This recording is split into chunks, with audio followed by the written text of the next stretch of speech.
月曜ごとに支持率が公開されているんでしょ。週末にアンケートが回ってくるものね。How's it going, everybody? Welcome to another episode of Princess Evangile. I'm the Winter Okami, and thanks again for coming back and checking me out. So here we are, in Chapter 7. I'm looking forward to seeing what will happen in this episode, and just to kind of recap on last time, we got pranked by Ayaka, and then she ended up getting kidnapped afterwards, after she felt bad and was trying to make it up to us. We headed out to save her after having some conflict with the head mistress, who thought it was all just an elaborate prank. But we ended up saving her, saving the day, and also getting her to join the White Lily Society. So, all's well that ends well, I suppose. Anyways, I'm looking forward to hopping in here, so let's get to it. 今回はどんな感じなの？私を危機から救ってくれたからな。きっと急上昇じゃない？忘れたんですか？その件は秘密にしているじゃないですか。ああ、そっか。支持率アップを期待していたから、なんだかついその気になっちゃった。やっぱり残念かな。今から公表しよっか。No, I think it'd be safer if we sat on it. I don't really want to make a fuss. まあね。その方がいいですよ。私も校長先生にはきつく釘を刺されちゃって。え？リセが？ Ah, that's right. I'm sorry. It ended up slipping out while I was arguing with the headmistress. 何？なんかあったの？彩香様と似たような目にあったんです。へえ、それは大変だったわね。それで校長先生に呼び出されて、絶対に口外しないようにって動揺をなるほどね。もしかしてその時もマサヤくんに助けてもらったの？ Sorry, my finger slipped. There. But you guys can pause the video and see what was said. いえ、それは知り合う前の話ですから、自力で逃げました。あなたすごいじゃない。Ayaka-san seemed genuinely impressed. ということは、そんなことがあってからも特待留学生探しを続けていたということ？はい。さすがはソレイユデコールね。理事会よりよっぽど学校のことを考えていたりして。Risei-san looked conflicted. じゃあ私なんかいいのかしら。マサヤくん可愛さだけで入っちゃって。まあいいんじゃないでしょうか。みんなにも見せたかったわ。あの時の勇ましさ。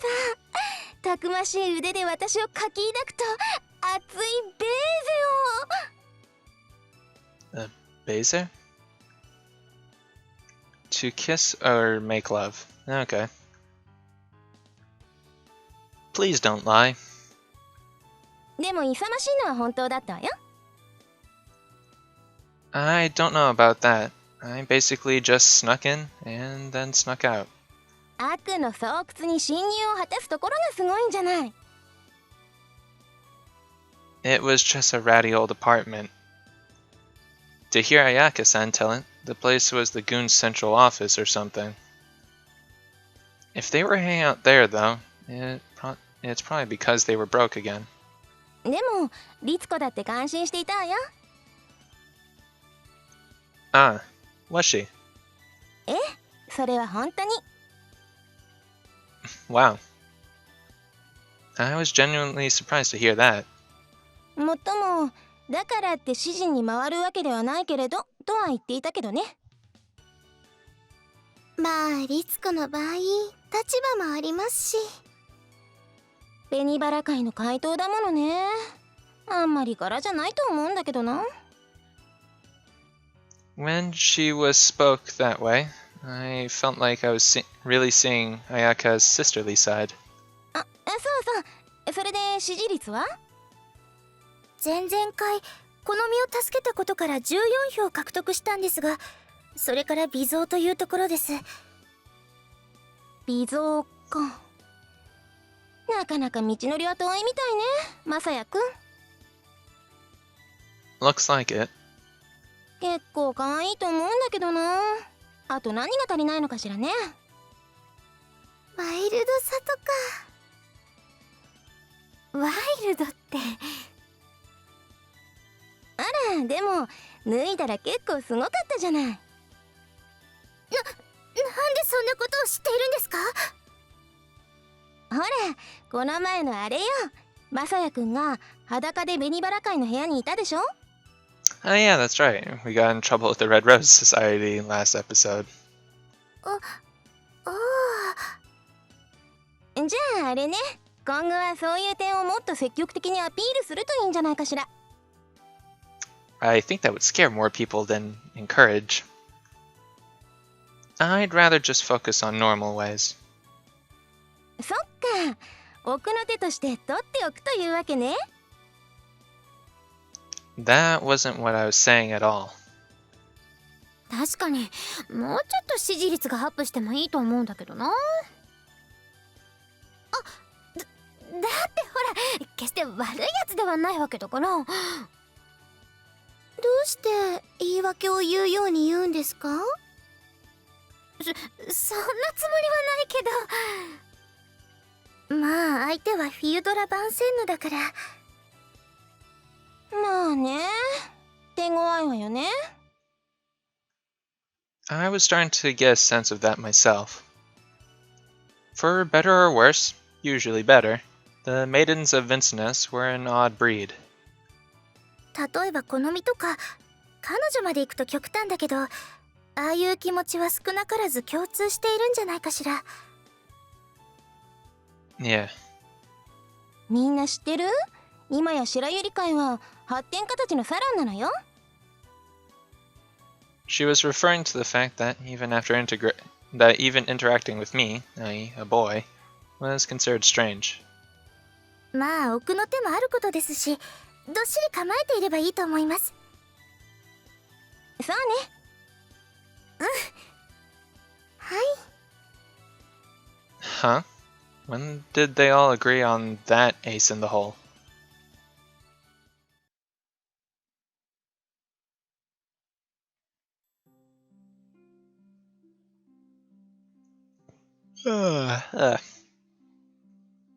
I restrained a yawn.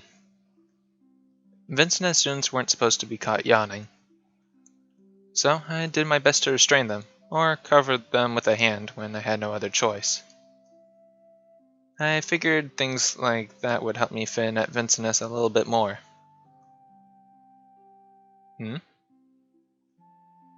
I felt like I was being watched. Was it just my imagination?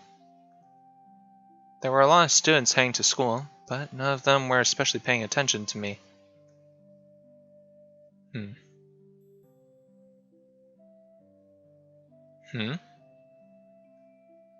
There it was again.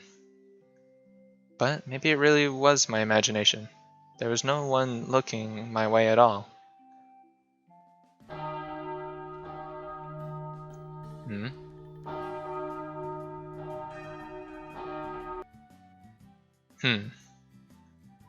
I scanned the dining hall as I chowed down on my beef tongue and grated yam rice bowl.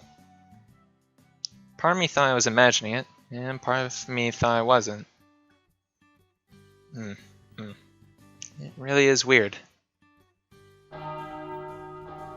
Later, when I was heading for Maria Hall after class, I once again got the feeling that I was being watched. Ayaka-san, were you watching me today? 何それは。 Nothing. I told them how I felt like I was being watched all day long. なんだそういうこと。てっきり見てほしいって催促しているのかと思っちゃった。No, definitely not. でも残念。私じゃないわよ。だいたい今はこうして普通におしゃべりできるんだから、黙って視線を送る理由もないわよね。I thought it might have been one of her pranks, but it looked like it wasn't that either. 気のせいじゃないの？ It's possible. 入って当初の頃ならともかく、今視線を感じるということは。わかりました。その人はきっとマサヤさんにアムールを抱いてしまったんでしょうね。誰よ。 Amur? Is that a river? 意味は愛です。Huh? Love? で、誰よ。 I told you, I don't know. It might just be my imagination anyway. それもそっか。 Anyway, I'm pretty sure that's not it either way. あら、わからないわよ。むしろ大いにありそうな話じゃない。Oh, please. 誰なのかしらね。誰かしら。どうぞ。ごきげんよう。 Oh, it's Konomi-chan. Was she the one watching us all day? あら、このみ。今日は白百合会の皆さんにぜひ聞いてもらいたいことがあり伺いました。何かしら。私、今日は一日そこの人を観察していたのですが。そこの人？誰のことですから、そこのタンタドルセルパンです。 Sorry, I accidentally clicked. I thought she was done.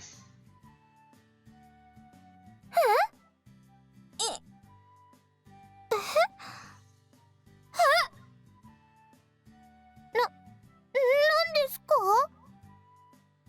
Konomi-chan clearly wasn't expecting to see everyone acting so shocked. あなた、そうだったの？何がでしょうか。マ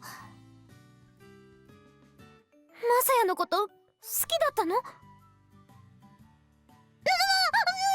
すかそれは。そんなはずあ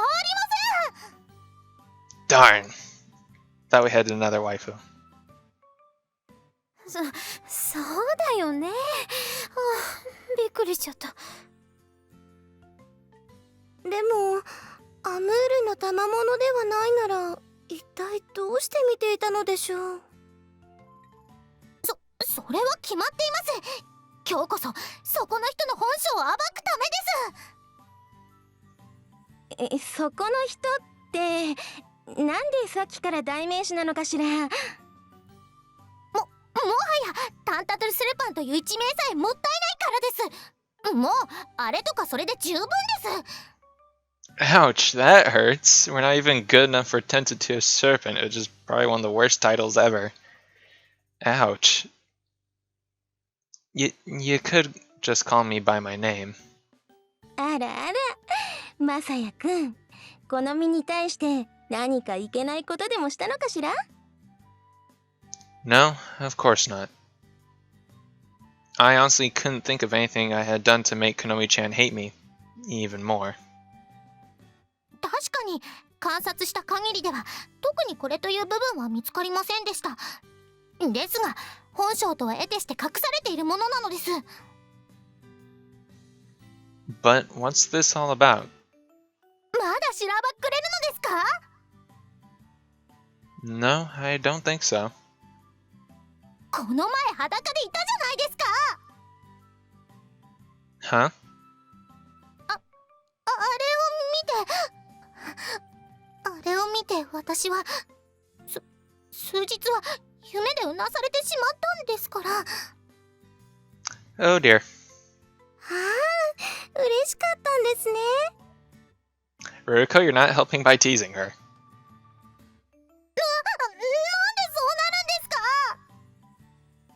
今なんか微妙に嬉しそうだったけど。そんなはずありません。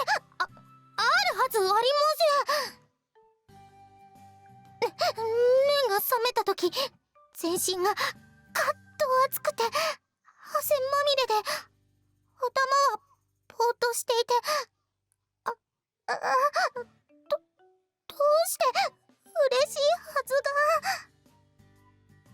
が。やっぱり喜んでいるようにしか見えないわね。とにかく私はあの時確信しました。この男やっぱり危険。ちょっとこのみ、あなたもあの後話を聞いたでしょ。あれは何もマサヤさんが勝手にしたことではなくて。それが何だというのですか？え？お言葉ですが、リセ様、たとえ手紙に書いてあったからといって人前で裸になるなんてやっぱり普通とは思えません。それは確かに。Hey! 冗談。このみ、あなた前提が間違っているわよ。あれは人前ではなくて、私とマサヤくんの2人だけのランデブーのつもりだったのだから。そこにみんなが来たものだから、私としてもびっくりしてしまったけど。そうですか。彩香様はそんなに子作りがしたいのですか。Okay. 子作り？ We're making progressive leaps and bounds here. 一室で裸で待ち構えるなんて強制子作り以外の何だというのですか。あなた、私の話聞いていたの？今日はそのことを言いたいのです。赤ちゃんができないうちに早くその男から離れてください。このみってずっと赤ちゃんがどうこうとか言っているけれど、それってどういうことなの？だってそうじゃないですか。そうって？赤ちゃんは目と目が通じ合うことでできるものでしょう。 Only if it's with the one-eyed snake. Yeah. Okay, terrible joke. Aside. But no. Not normal eye contact. I don't know, Konomi always pushes that point. I'm curious to know where she got that info from. 私、お姉様方のことが本当に心配で。未婚。Frack. Well, I screwed that up. Sorry. We put our heads together and spoke in hushed voices. ちょっと、このみったらどうも本気で言っているみたいじゃない。どういうことなのこれ。まさかとは思っていたんですけど。でも確かにこのみって冗談を言うようなタイプに見えないものね。最初はマサヤさんをそれだけのプレイボーイと思い込んでいるのかとも思ったのですが。She seems to have picked up a lot of mistaken ideas about how things work. ちょっと何やってるんですか皆さん。早く離れて。このみ？ We broke up the huddle, and Rise-san spoke. 目を見るくらいでは子供はできないのよ、決して。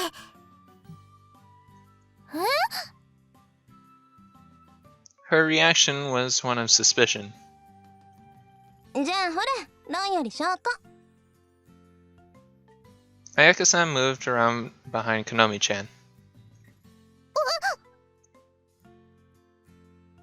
She pressed lightly on her back and moved her a couple of steps forward. マサヤくんと目と目で通じ合ってみなさいの。I wanted to clear up the misunderstanding now if I could, so I met her eyes firmly. This could cause trouble for Konomi-chan in the future, after all. It felt like a staring contest. Eventually, Konomi-chan turned red and began trembling. as if she were holding back laughter.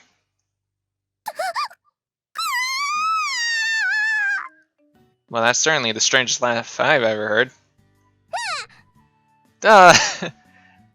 Wait, sorry. That was adorable. I want to hear it again. Oops. That is the cutest sounding "oh" I've ever heard.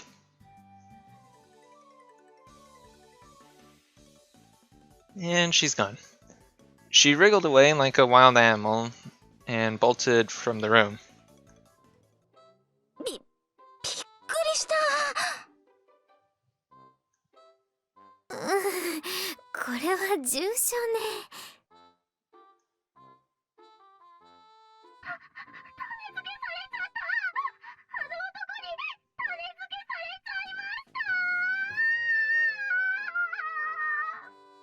No, no, we're in trouble.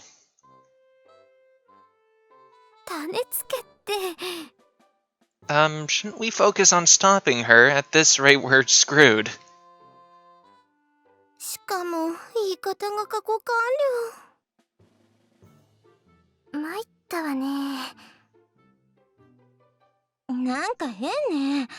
バンセンヌにも保健体育くらいあるのに、このみって案外授業は聞かないタイプなのかしらね。She looks like the serious sort to me, but... Just then, there was a clamor of footsteps outside the door. I thought it might be Konomi-chan coming back, but it wasn't. Oh, Kanoki Masaya! What's all this about planting your seed? Come to my office at once! Huh?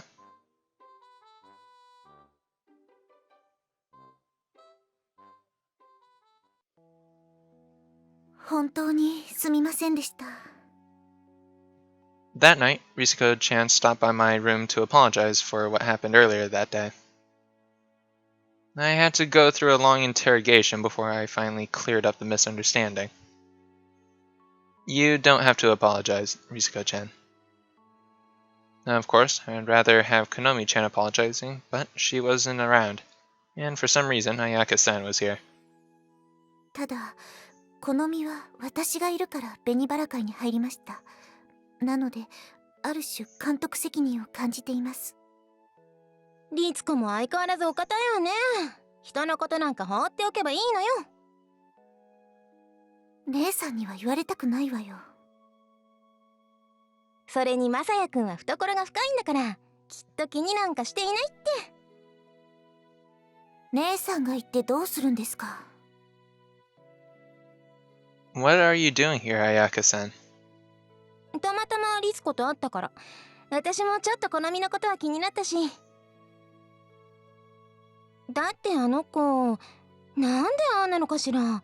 いくらなんでも変わっているじゃない。前に聞いたことがあるんだけど。うん。保健体育の授業はまともに聞いていないそうなの。はあ、やっぱり。でもなんで？このみ、ああ見えて不真面目なのかしら。いえ、そうではなくて、恥ずかしいそうなの。恥ずかしい？授業の内容が？そう。それもすごいわね。Not really. When it came to like middle school health class, you always had either the people that were like really bashful about it or the ones who just kind of poked fun at it. It's kind of an either or situation. I mean, you might get a few that were like very neutral, but that was about it. Is sex education in Vincennes really that extreme? まさか。まあ他の学校のことは知らないけれど、普通じゃないかしら。マサヤくんはどんなこと習ったの？ Let's see. We look at uneroticized diagrams of the body. We learn about how sex works. That's pretty much it. うちも似たようなものよ。じゃあ好みはそれでも恥ずかしかったんでしょうね。それにしても間違った知識ね。どこで覚えたのかしら。少女漫画だそうよ。Yeah, that'll do it. As fun as manga is to read, and there's a freaking plane outside. I'm sorry if you can hear that. Anyways, as fun as manga is to read, it's not a reliable source of info. 漫画か。作者もきっと真に受ける人がいるとは思わなかったでしょうね。But it's going to make trouble for her when she gets out into the world. Of course, she'll have a few years until then, but 私からも言っておきます。マサヤ様、本当にすみませんでした。it's okay. 肝心の好みはどうしたのよ。謝罪もできないようじゃフィウドラ・バンセンヌとは言えないわよ。姉さんが言うと説得力がありますね。それはどうも。好みですけど、ベッドの上でうなっているの。え？体調が悪いの？いえ、本人が言うには陣痛に備えているということなのだけど。Okay, then. Is she doing the, was it, it's Lamaze? Is that the term? 本気なのね。Though, I wasn't sure what kind of preparation it could be. でも、確かにこのままではいけませんよね。Risuko-chan murmured an "excuse me," and then took her leave, deep in thought. 確かにマサヤくんの言う通りね。あのままじゃ好み結婚初夜の時困ったことになるかもしれないわね。Forget about trouble on wedding night. At this point, it's if she ever gets to wedding night. Yeah. そしてマサヤくん、もしもそんなことになったとしたら、君にも責任の一端はあるのよ。Huh? Why me? だって君が登場したことによって好みの間違った知識はいわば爆発してしまったのだから。I think the same thing would happen with any guy. なん。Huh? Why not? 素敵な男子であればこそ好みも混乱してしまったんじゃない。 Oh, please. あら、ほんとよ。全然気にもならない男子だとしたら好みもああまで拒否反応を示さなかったと思うけどな。I think you've got that backwards.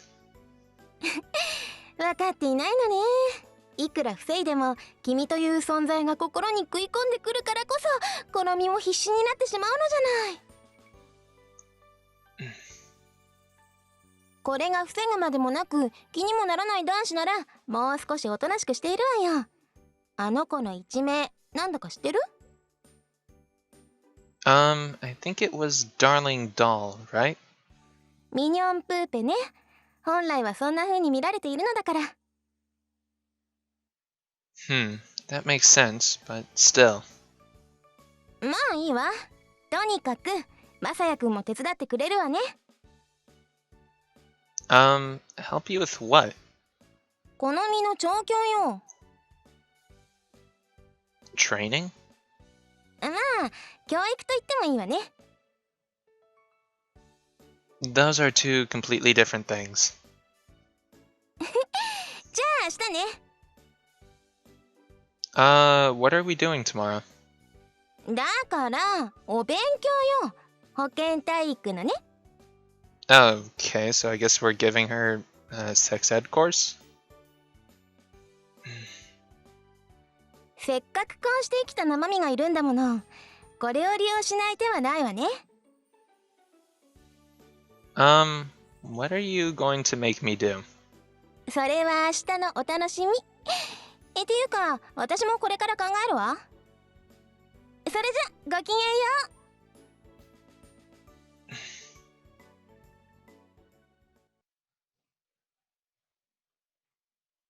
Alright, here we are. Next day. ごきげんよう。あら、どうしたんですか、彩香様。リセ、今日はちょっと私とマサヤくんは会合を休ませてもらうわよ。マサヤくんのこと借りていくから。As she spoke, Ayaka-san twined her arms around mine. Whoa. My, Ayaka-san is progressive as ever, I see. The softness against my arm caused me to freeze up. さあ、行きましょ She half dragged me down the hallway. Ayaka-san? う。ん？ People are really looking. いいじゃない。見たい人には見せてあげれば。No, it's just... I just thought... This might be really bad. The bouncing softness against my arm was making it hard for me to walk. そう？ I heard a few voices in the classroom too. They were saying you were progressive and stuff. 私は別に気にしないけどね。何か言われることには慣れっこだもの。Oh, that's kind of sad. You should never get used to that kind of thing. Ayaka-san. そんな顔しないの。She poked at my cheek, then moved her body away. She released my arm. It was a little chilly without her there. まあ、これくらいにしておきましょうか。またタントトゥルセルパンとか言って、マサヤくんの評判が下がっても困るし。それに、君のそんな顔も見たくないしね。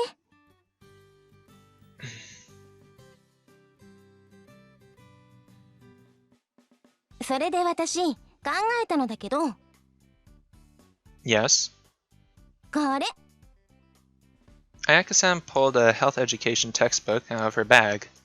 ゆうべ段ボールをひっくり返して探しちゃったわよ。後期の教科書にはこういう内容は載っていないし。And we're going to teach her with that? うい？ I felt relieved. Given Ayaka-san's usual tendencies, I was worried it would be something outlandish. でもこれだけだと普通の授業と変わらないわよね。好みはそれで覚えようとしなかったんだからやるだけ無駄だわ。だから Oh boy, what do you have up your sleeve? 今回はマサヤくんが先生役になってくれればいいと思うのよ。 Oh, that's actually not too bad. The teacher? I don't know if I could. あんまり難しく考える必要はないわよ。教壇に立って教科書を読む。先生が男子っていうだけでも好みにとってはかなり違った感じになるんじゃないかしらね。 Do you really think so? It seemed like that would make her less likely to listen. だってほら、正規の図を指し示しながら先生のここにもついているんだぞなんて言えるじゃない。I'm not doing that. 期待してるんだけどな。 Please don't. 好みって負けず嫌いの勝負好きなのよ。だからこれは勝負だとかなんか言えば目の色変えて食いついてくるんじゃないかしらね。 She had a point, which only made it easier to imagine what I could do. Got it. Ayaka-san, you really thought this through more than I expected. 何よ案外って。 Sorry. ま、教科書はあくまで教科書だもの。真面目にならざるを得ないわよね。 It seemed like a strange figure of speech. マサヤ先生の授業で好みが分かってくれるならそれでいいわ。でももしも分からないようだったら So there's a backup plan. 次の一手も用意してあるの。 Okay. What is it? それは内緒。まあ楽しみにしていなさいな。さてと、じゃあ私は好みを呼んでくるからマサヤくんはそうね、自分の教室で待っていて。 Right.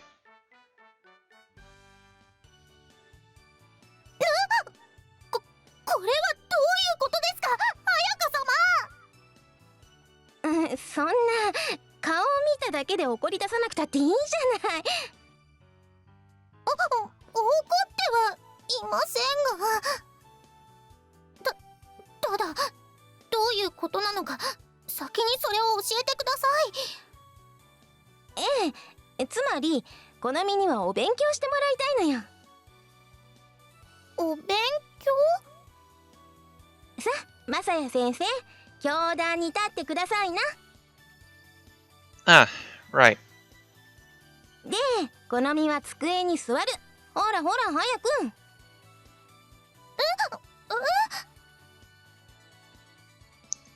On Ayaka-san's prodding, Konomi-chan hesitantly took her seat. 一体何が始まるんでしょうか。だから言ってるじゃない。お勉強よ。私もマサヤくんもみんなもこのみのことが心配なのよ。具体的に言うとあなたの将来が。心配？将来って。このみは将来結婚するつもりはあるのかしら？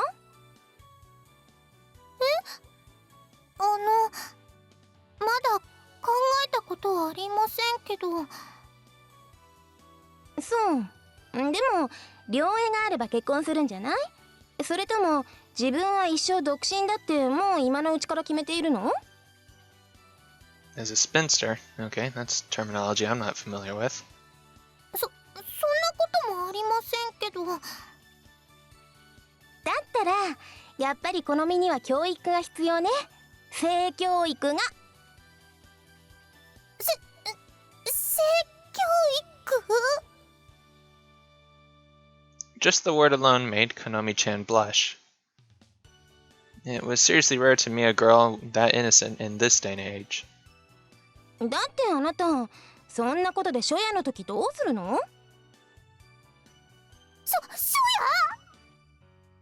十分に見つめ合ったからもう子作りの必要はない。そういうつもりかしら？律子に聞いたけどそれって少女漫画から得た知識だそうね。はっきり言わせてもらうとそれ単なるジョークよ。そんな。Konomi-chan looked genuinely crestfallen. 好みはなんできちんと保健体育の授業を聞いてこなかったのかしら？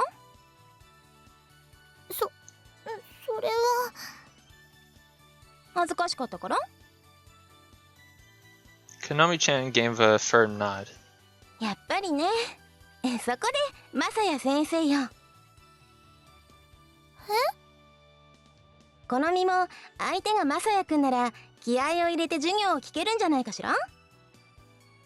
嫌です。She stood up with a clatter. なんで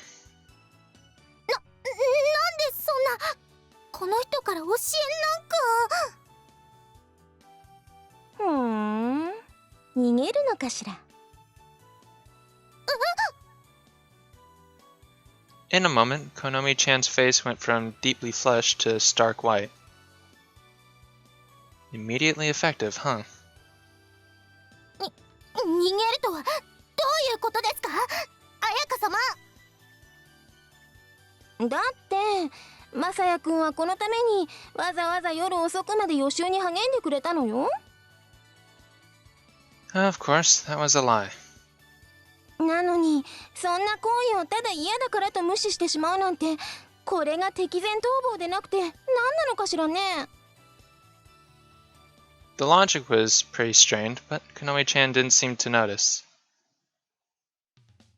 Her shoulders trembled, she pursed her lips, and her eyes filled with tears. 剣士が敵前逃亡などするはずありません。そうね、そうよね。だったらほら着席。私も一緒に聞いてあげるから。だからマサヤ先生の授業を受けましょう。わかりました。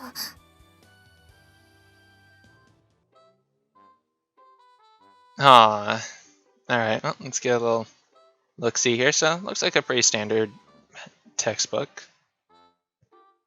And Konomi-chan in chibi form is adorable. Konomi-chan sat listlessly in her chair. Ayaka-san sat down next to her. Okay. Should we start? どうぞ。 Are you ready, Konomi-chan? してください。私、あなたには絶対に負けません。 Right then. I opened the textbook. It was my first time playing teacher, so I decided to start with a recitation aloud. When the body enters puberty, the pituitary gland begins to secrete gonadotropic hormones, which cause the gonads to grow and develop. As this happens, the reproductive organs mature. Males begin to exhibit ejaculation, and females menstruation.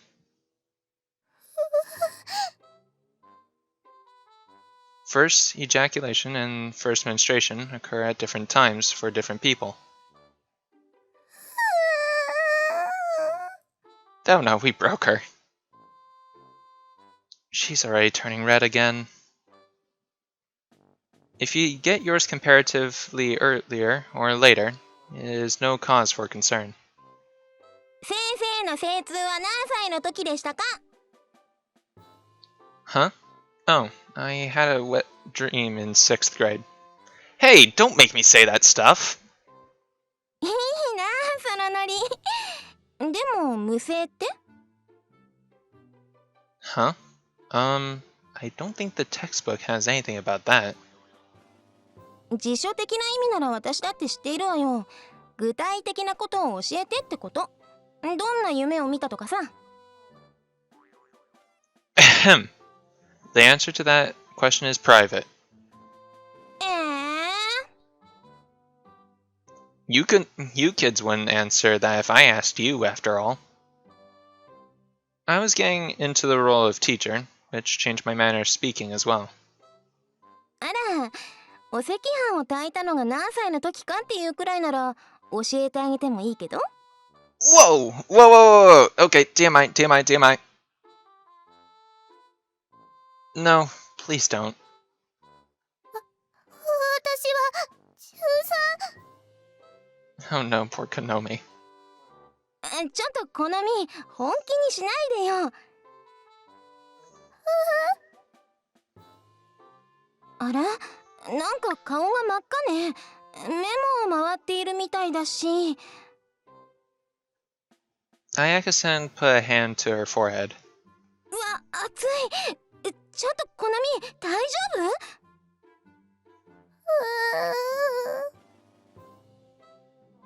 Maybe we should pack it up here.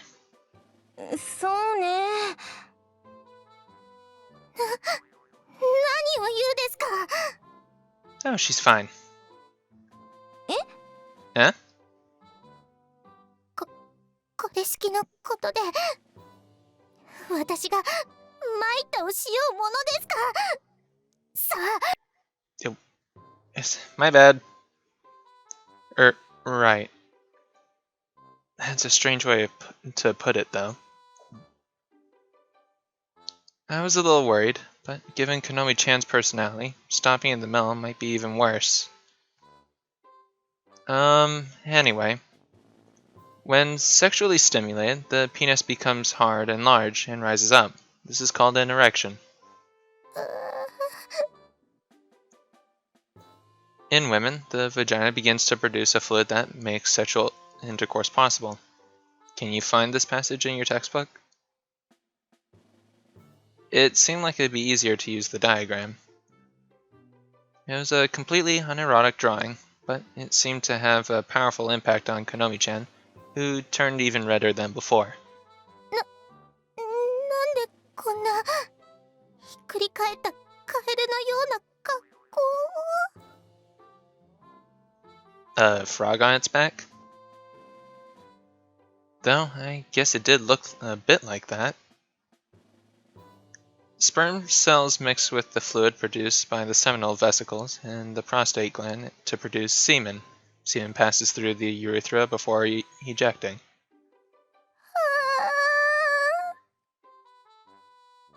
After the 2 to 300 million sperm cells are carried in the After the 2 to 300 sperm cells are carried in the semen are ejected into the vagina, they head for an egg in the fallopian tube.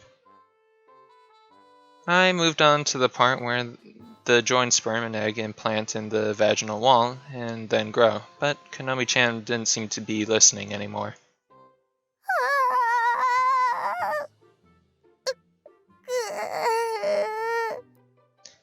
I think she's about to go down again. She let out the softest of whimpers, then fell prostrate on her desk. Should we end here? We've made it to pregnancy, at least. そうね。せっかく朗読用の資料も持ってきたんだけど、これはお蔵入りね。A document for reading aloud? 何を言いますか? With her elbows jutting out, Konomi-chan placed her hands on the desk and lifted up her face. She looked like a boxer on the verge of a KO. 私は負けないと言っているでしょ。Well, she's determined, I'll give her that. But we finished the explanation of how to make a baby. I think at the very least you'll know what to do on your wedding night now. 性的刺激とは何ですか？膣が濡れるとは何ですか？だいたい陰茎などというものが膣の中に入るとは到底思いません。Oh dear. Ah. それらを教えてくれないなら、あなたの方こそ敵前逃亡です。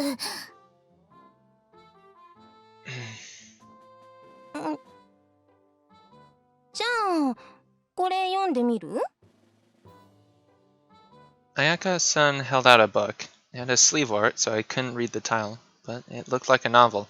Oh, is it 50 Shades of Grey? 今言った資料ですね。お借りします。朗読すればいいのですか？まあね。まあ、黙読でもいいと思うけど。いえ。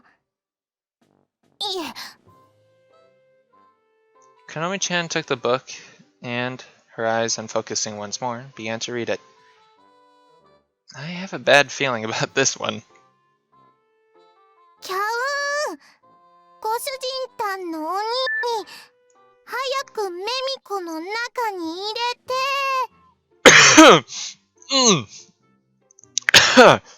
What? Oh dear.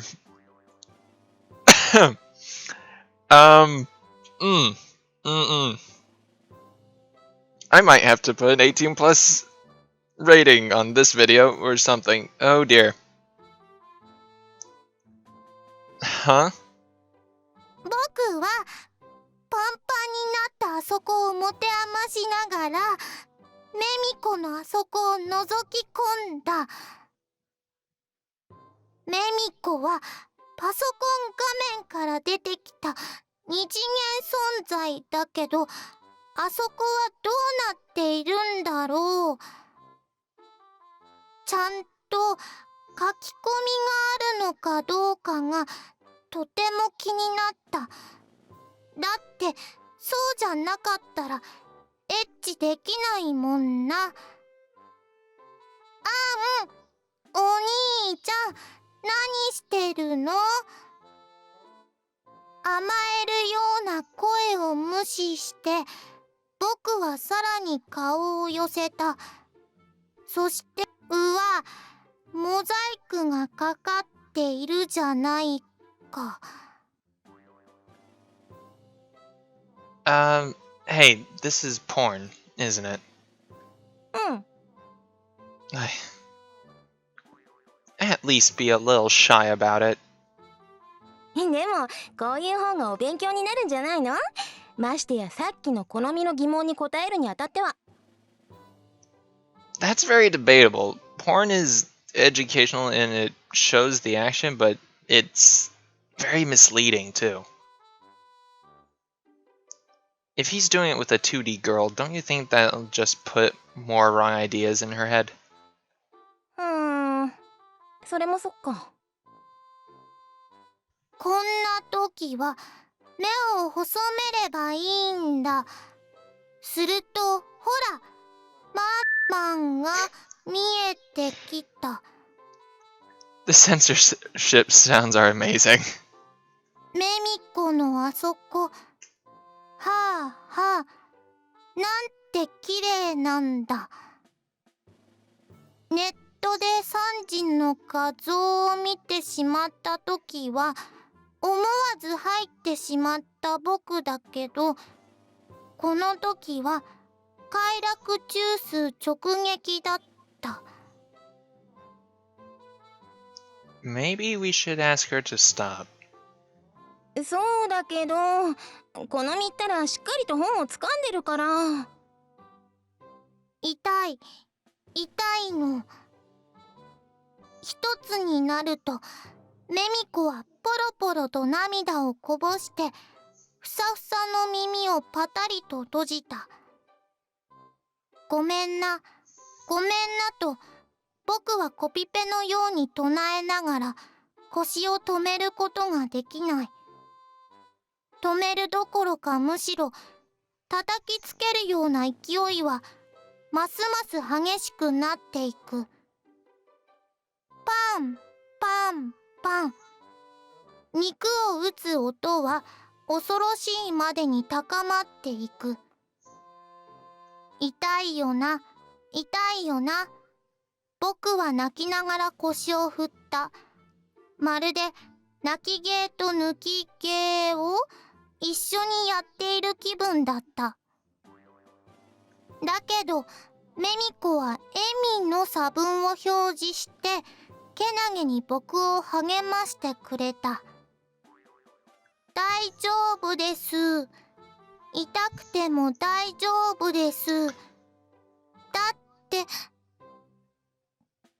ご主人たんの赤ちゃん受精したいから。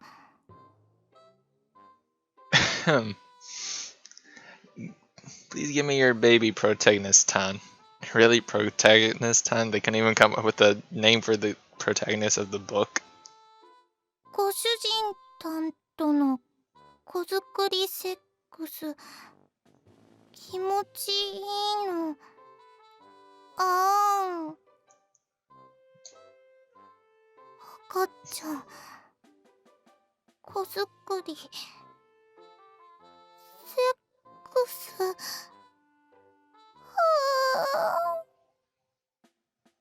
Oh no, we broke her. Clatter. At last, she fainted again. やっぱり好みにはちょっと刺激が強すぎたか。 I think that's a complete understatement. Though, I don't think she understood what half of it meant. It felt to me like it wasn't until the baby part that she realized they were talking about sex. Seriously, though, why did you even have that? 別にいいじゃない。 Well, I guess it doesn't. You probably bought it just for this, right? そうなのよ。アマゾンのお急ぎ便でね、ほんと間に合ってよかったわ。 Special order from Amazon. Cause copyright issues. You had it mailed in? Wouldn't it have to pass school inspection? じゃあ私見たいテレビがあるのでこれで好みのことは頼んだわよ。それじゃ。Probably best to just let this one slide.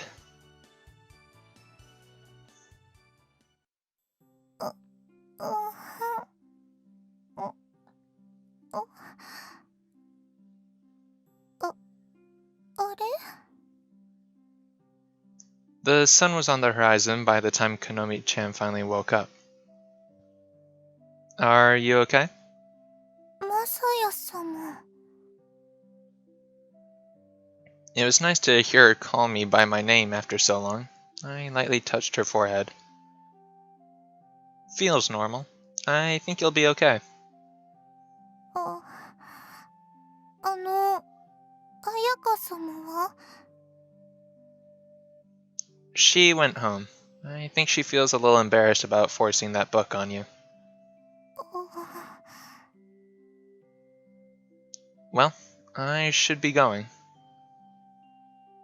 ってください。 Yeah? ありがとうございました。私が起きるまで待っていてくれて。 No problem. Konomi-chan could be a bit strange, but she could also be very polite. That was what made it hard for me to dislike her, I think. ただし、そのことと男の危険性については話は別です。 Huh? さっきの資料で私確信を得ました。男は Oops. Ah, in what way? だってひどいじゃないですか。あの男は相手の人は痛がっているのに一向にやめようとせず。 That's just because it's a porno. It's not like that in real life. でも男の人の願望がああであるからこそ小説としても書かれるんじゃないですか。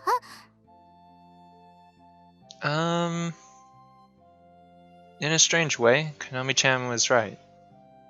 ますます心配になってきました。私はいいのです。なぎなたがあります。けれどお姉様は。 I'm not like the protagonist of that story. Konomi-chan turned to me seriously. Now that she was free of all that misinformation, she didn't avert her gaze, but met my eyes fiercely. 疑わしきを罰するのであれば世の男性を片っ端から叩き切っていくところです。がこの前もお姉様に言われました。疑わしきは罰しないものだと。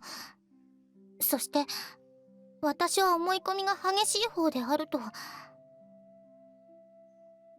Yeah, I mean, I think she's right. I was glad that Risako-chan had talked to her. But despite her One-sama's recommendation, Konomi-chan's fierce expression remained. 私も信じたいんです。いくらなんでも世の男性が全てああなんて悲しすぎる。 I'm pretty sure it's not all of us. それをどうやって信用したらいいのですか？ Konomi-chan's expression turned lamentive. She wasn't angry anymore. How? That's definitely a good question. I guess by getting more experience? 経験？ When you graduate from Vincennes, you'll have lots of chances to interact with men. That kind of experience. Of course, you can always interact with me too. But not in that way, obviously. Anyway. That's the reason I came here. I looked straight into her eyes as I spoke. 触れ合うマサヤ様と？ Yeah. そうすることで男性を信じることができるようになるのでしょうか？ Maybe.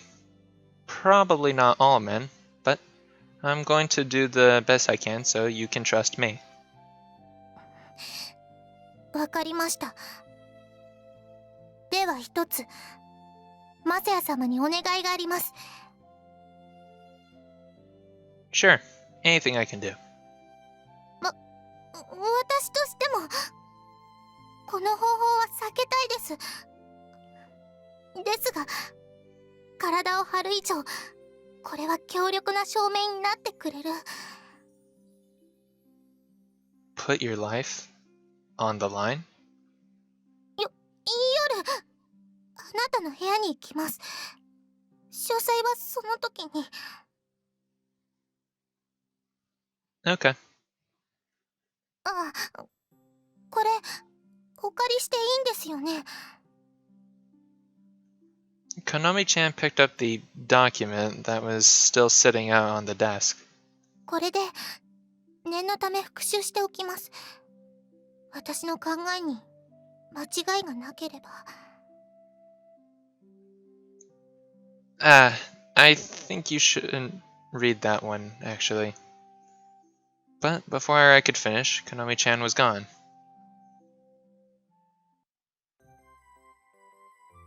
Oh, here we go, a little callback CG.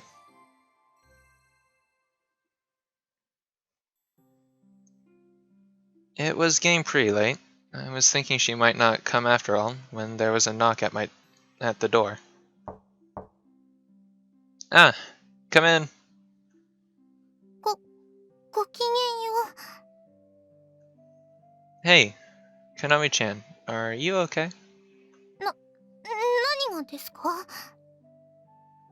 Well, your face is red, and your eyes are bloodshot. 顔はわかりませんが、目が赤いのは本をずっと読んでいたせいです。 Reading? Ah. So she had been reading this whole time. She really did take these things seriously. あの資料だけではありません。教科書もきちんと読み返しました。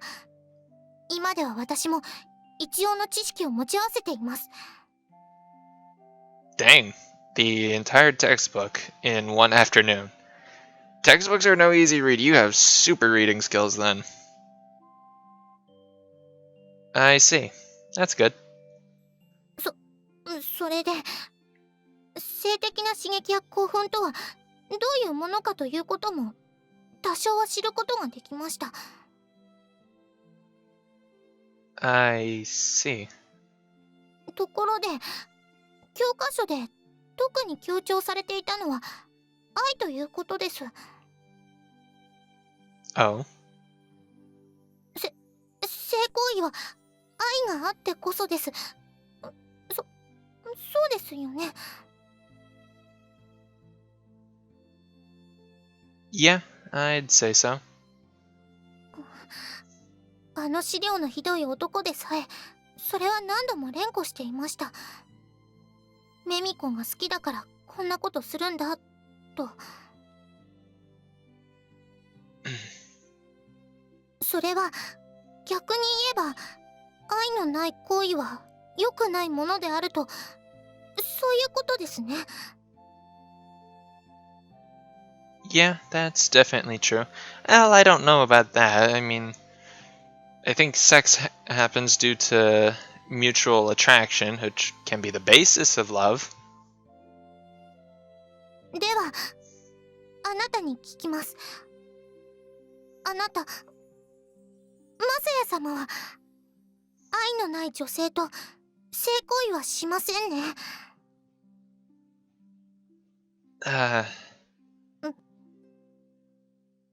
The sheer frankness of her question had me speechless for a moment, but Konomi-chan looked serious. Nope. What's going on? My mouse is freaking out. I nodded hesitantly. I think probably not. Although I had never been in that situation before, I couldn't say for sure. Despite the ambiguity of my feelings, though, Konomi-chan continued to press the issue. その言葉、二言はありませんね。 I nodded. I'm not. では好きでもない女子から性的な刺激を受けて性的に興奮したら、あなたは成敗されても仕方のないタンタトゥルセルパンであると、そのことを認めるわけですね。Yeah. Huh? Somehow I felt like the conversation had changed course on me. わかりました。では。Konomi-chan turned her eyes away, still red in the face. あなたをテストさせていただきたいのです。いいですね。If I pass the test, will you accept me? Rather, will you accept men? At least you'll know that we're not all seductive serpents, right? はい。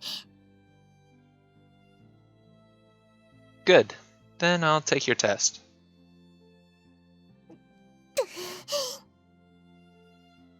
Konomi-chan shut her eyes very tightly. Her face had been red the entire time since she had arrived. I started to worry that it was a developmental fever. Are you sure about this? 大丈夫です。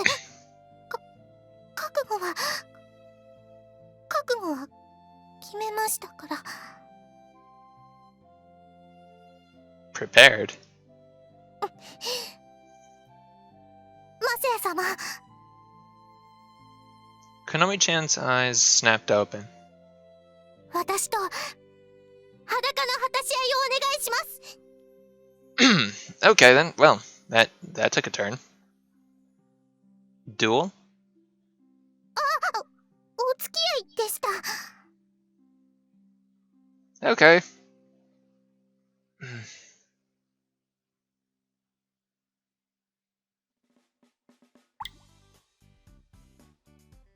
I knew that the dorm had a communal bath, but I had never been inside it before. After all, there were only girls in the building. A guy like me could hardly expect to bathe with them. It was empty at the moment. Konomi-chan told me that students were forbidden from going in there at this hour. The entrance wasn't locked, and you could still turn the faucet to add hot water, but almost no one ever broke the rule. I hope this is okay. I was afraid that if I turned her down, she would say, "You're going back on your word already," so I had to go along with it. もちろん裸といっても本当の裸ではありません。水着は着ています。あなたもそうしてください。But there wasn't too much to object to under those conditions. Konomi-chan told me to go on ahead, so I waited for her to arrive. I stood there, eyes on the dressing room, when I saw a petite silhouette enter. It drew into a corner and began to undress. Even though I know she's got a swimsuit underneath, it's still a little enticing. But Konomi-chan probably told me to go first because she was embarrassed to be seen undressing. So I turned my eyes away and waited for her to come in. I heard the door open and turned back to face her.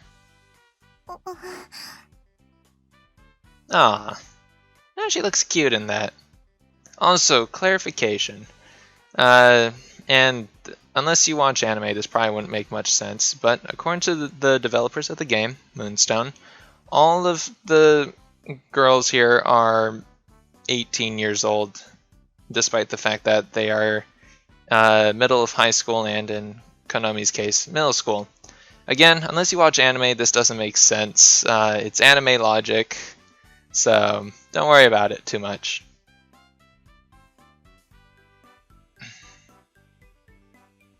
There was nothing objectively weird about the two of us being in swimsuits, but it still felt strange.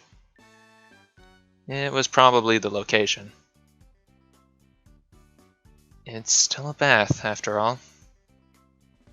It also felt strange for the two of us to be alone together, half naked.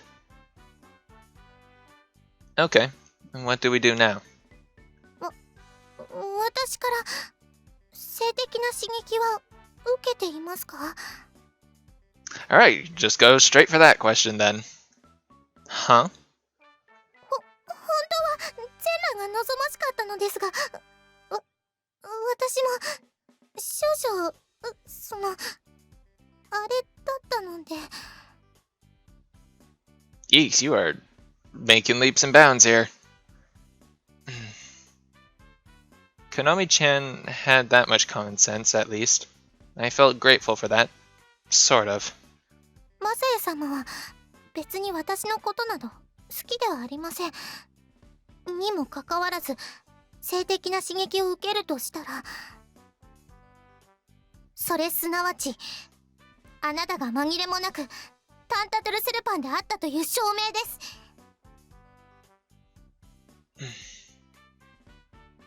It was true that I wasn't exactly in love with her. But Konomi-chan was amazingly cute. She had a lot of girlish appeal. So I'd be lying if I said I wasn't even slightly fazed by her right now. I see. So this is the test. どうですか？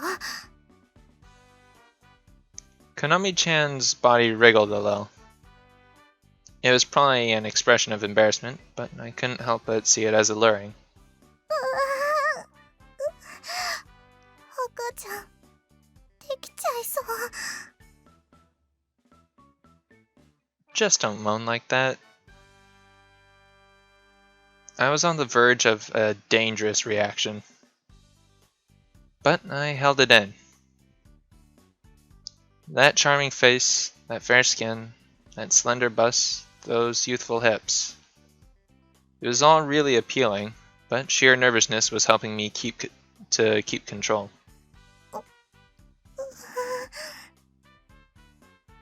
Konomi-chan cast a glance back at me. Her eyes traced down to my lower abdomen. The gaze was certainly stimulating, but I somehow managed to keep it together. 興奮はしていないようですね。Yeah.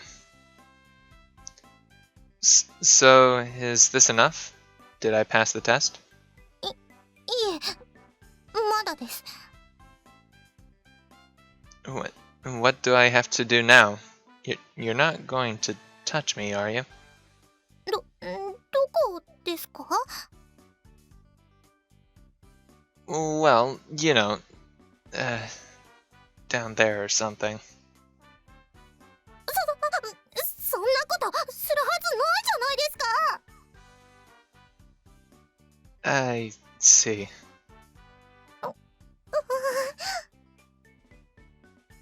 Then what are you going to do? Konomi-chan looked towards the bathtub. せっかくお風呂に入ったんです。湯船に浸かりましょう。 Ah, right. Konomi-chan turned quickly and jumped into the water, then curled up self-consciously in a corner. I entered the water after her, sitting down some ways away from her. It's hot. It was actually tepid, but it felt strangely hot. Maybe it was because my body was flushed. もっとこちらに来てください。 Huh? Konomi-chan turned away from me. 背中合わせで。 Right.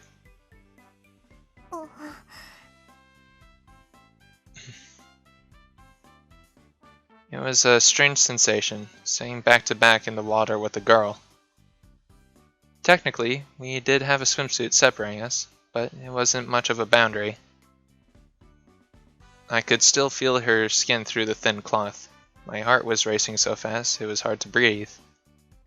どうですか？興奮してきましたか？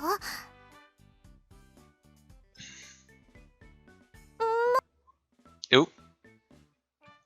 Okay, not sure what happened there. I guess I double-clicked or something. Hey, Konomi-chan, how are you determining this? I mean, whether I'm aroused or not. それはだから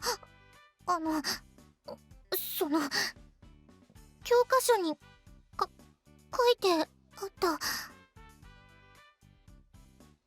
Penile erection, you mean?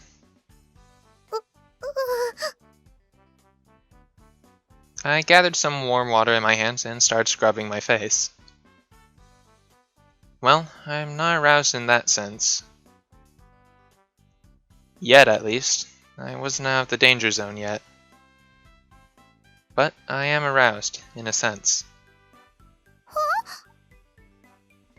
Well, see, it doesn't all come down to erections. I am aroused. そんな。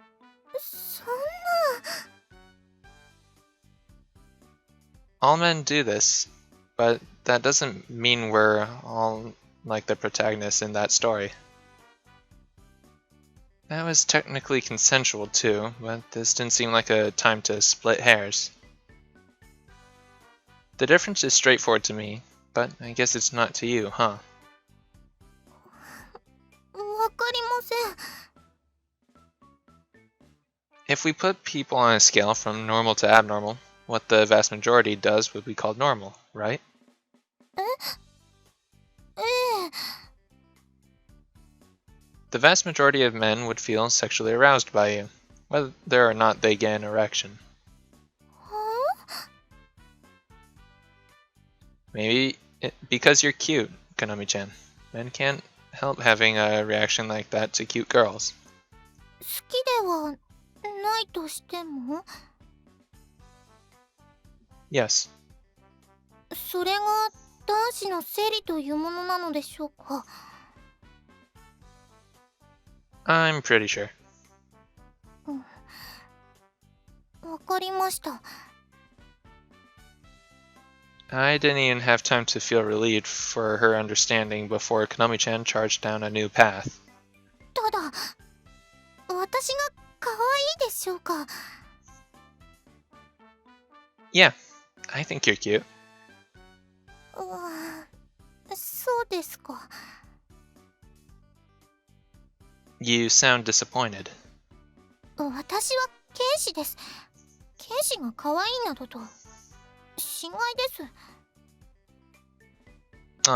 Who says a warrior can't be cute? ミニョンプーペという一面もそうです。私はこの一面があまり好きではありません。 It means some kind of doll, right? 愛らしい人形です。 Well, I think it suits you, though. Her warrior's pride aside, it described her appearance very well.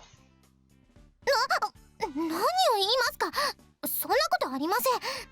私に真にふさわしい一面はラムサンメルシーの方です。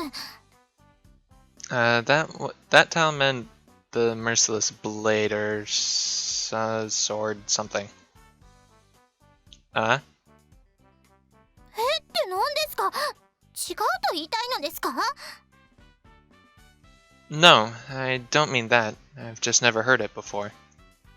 初耳。そうなんですか。確かにあまりそちらで呼んでくれる人はいませんが。 It's rare to have two titles, right?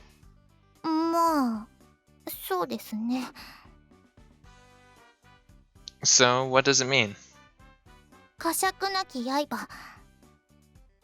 Okay, so it is Merciless Blade. That's amazing. なぎなたでの試合ぶりを見てこの一面がつけられたのです。これは私にとって誇りです。 Wow. I was genuinely impressed.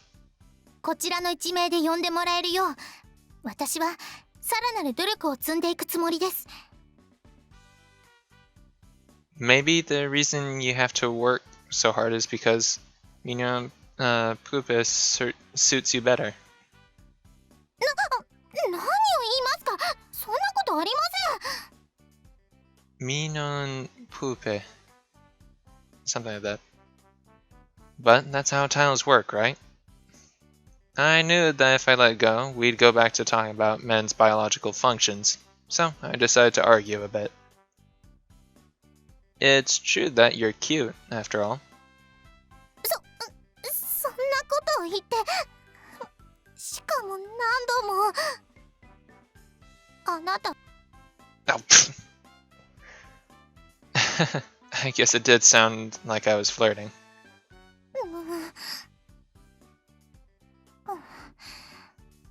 少しがっかりしました。やっぱり男なんて。 But remember what Ayaka-san said. If the whole world was made up of saints, we'd never reproduce. You shouldn't be so fastidious either. After you graduate, you might still want a boyfriend. 私にはお姉様がいます。彼氏だなんて。 I decided not to comment on that, and let the conversation turn to Risuko-chan. You seem to respect Risuko-chan a lot, Konomi-chan.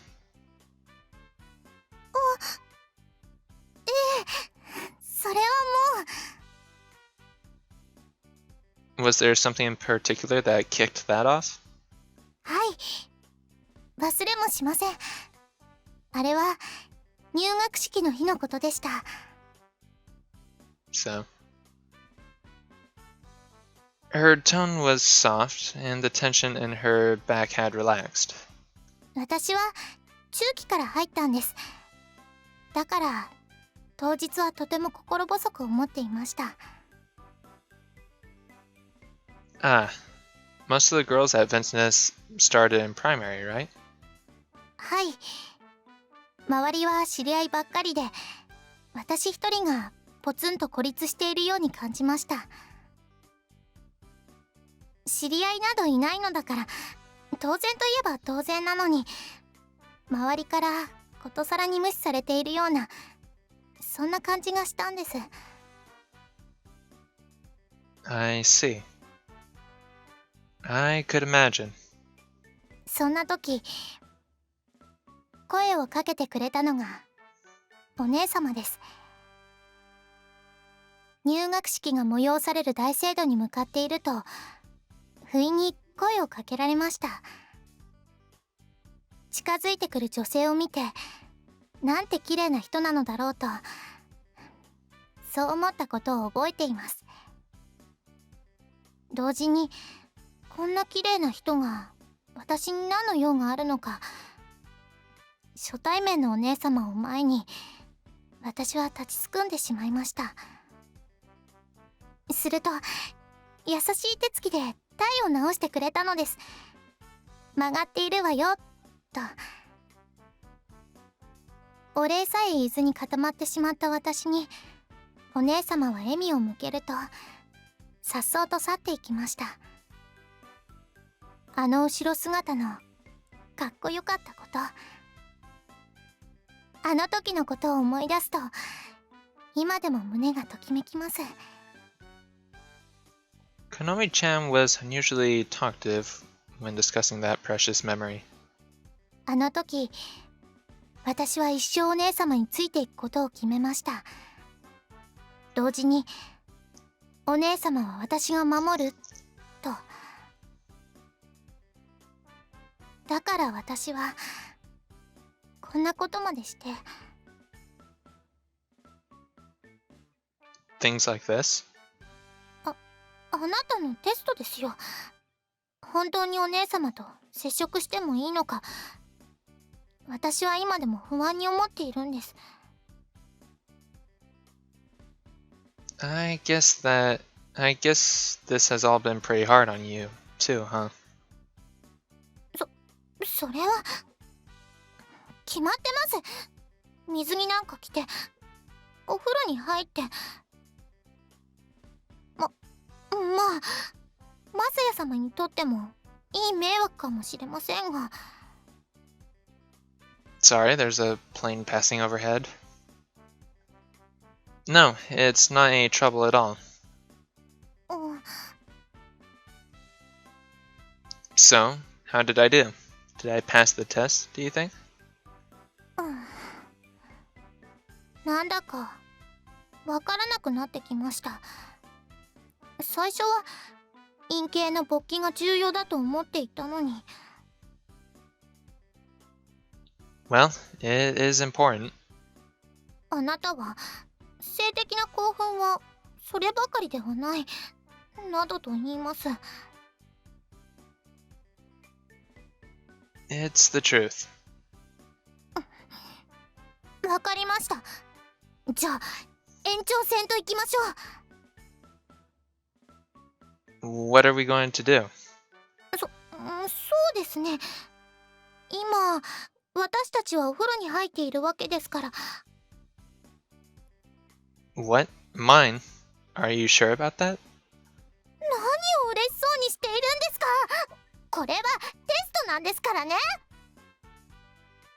I know that, but it's the first time that a girl has ever washed my back before.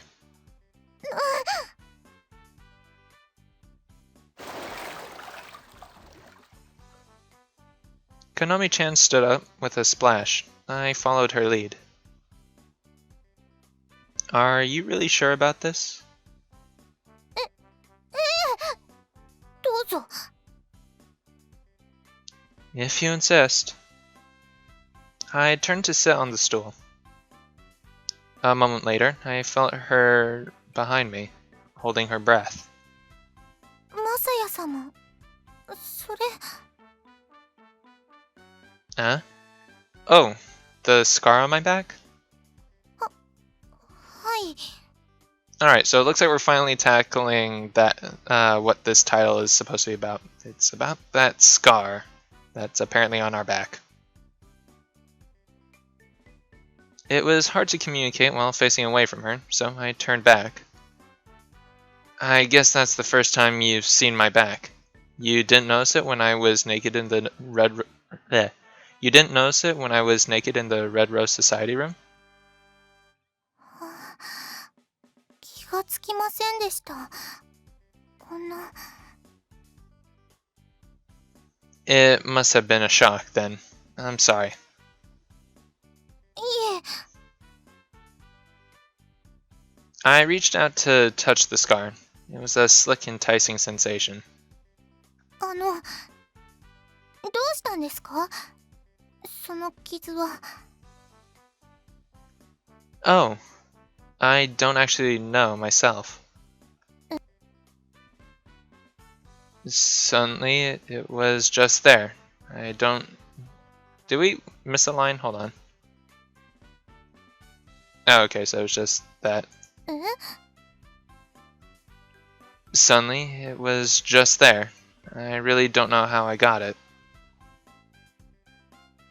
Yeah, frickin'. Ah! Mouse is screwing up. Sorry. そんな。だってとても大きいですよ。知らないよ。 Frickin'. Ah! What is going on? そんな。だってとても大きいですよ。知らないうちにできるような傷とはとても思えない。そんな。 Wait, what? だってとても。 You may be right, but I really don't remember it. あ。 Okay, I don't know what is going on here. My mouse is like super touchy today. I'd felt shock myself the first time I saw it in the mirror.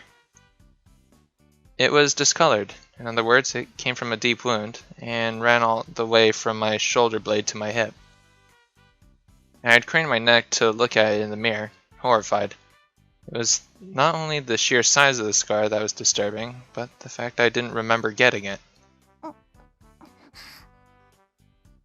マサヤ様、もう一度見せてもらってもいいですか？ I turned back around. At the soft touch of her fingertip, my back arched automatically. Is this part of the test? But it wasn't. Konomi-chan spoke in a firm tone. やっぱりこれは She traced its length. It tickled. I had to keep from writhing in the solemn atmosphere. 私幼い頃剣の師匠でもある祖母に聞いたことがあります。 What is it? 背中に刀の傷跡があるとしたら、それは敵から逃げるためか、それとも A blade? Now that she mentioned it, could that scar have come from a bladed weapon? 誰かを守るためにできるものだと。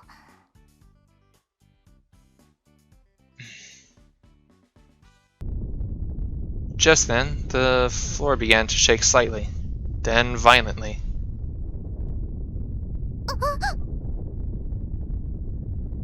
This is a big one. I spread out my arms to keep my balance. Konomi-chan gripped my hand in fear. I held her back tightly. The shaking continued. I happened to catch sight of something out of the corner of my eye. Is the faucet turning on? It was most likely due to the tremors. Suddenly, I felt a pain like thousands of needles pierced my back. Ow, ow, ow, ow, ow! The shower was spewing hot water, the faucet was set to hot, and the earthquake had turned it on at full blast. Look out! I scooped up Konomi-chan in my arms and ran out of the shower. Whew, that was hot. I turned around to see the steam rising. 大丈夫ですか？早く冷やさないと。 Ah, right. She dragged me off to another shower and quickly turned on the faucet. The cool water rained down, and I felt a sense of relief. When you get a burn, the most important thing to do is to cool it off. 背中を向けてください。 I did as she asked, and she started showering me off. 赤くなってる。 Is there any blistering? それはなさそうですけど。 Then it's probably fine. Are you okay, Konomi-chan? はい、大丈夫です。マサヤ様が盾になってくれましたから。 I see. 痛みますか？ She touched me gently with a finger, just as before. A little bit, but now that it's cooled down, it should heal quickly. やけども後になったりするのでしょうか？ It's not that bad. It's not that bad, right? I couldn't say for sure, but at least the pain was subsiding. Konomi-chan confirmed my thought, but seemed strangely flustered.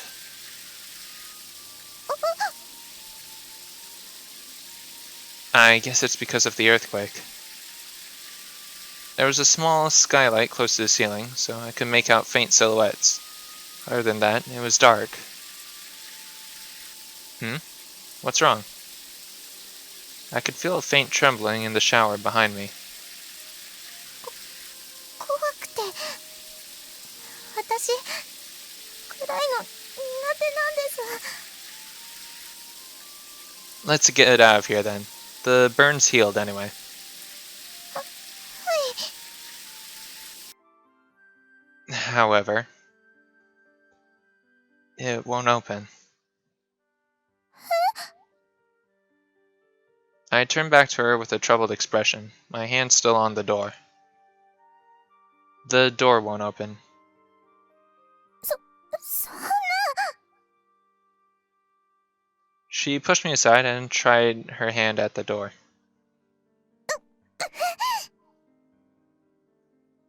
Even with all our strength behind it, it still wouldn't open. It must have warped due to the earthquake. It was a pretty big one after all.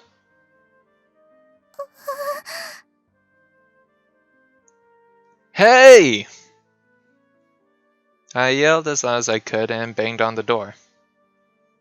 I strained my ears and remained silent for about a minute, but I couldn't sense anyone outside. Damn.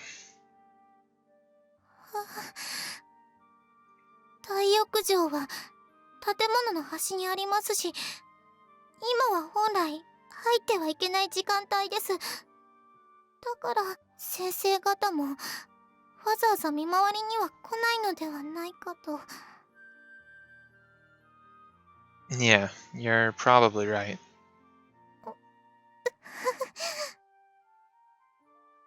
It occurred to me that Konomi-chan was hugging herself and trembling.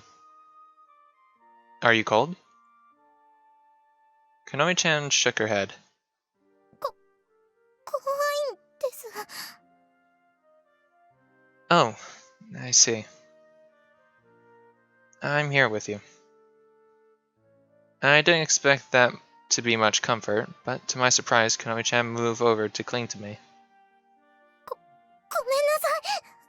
けど、こうさせてください。 Aw.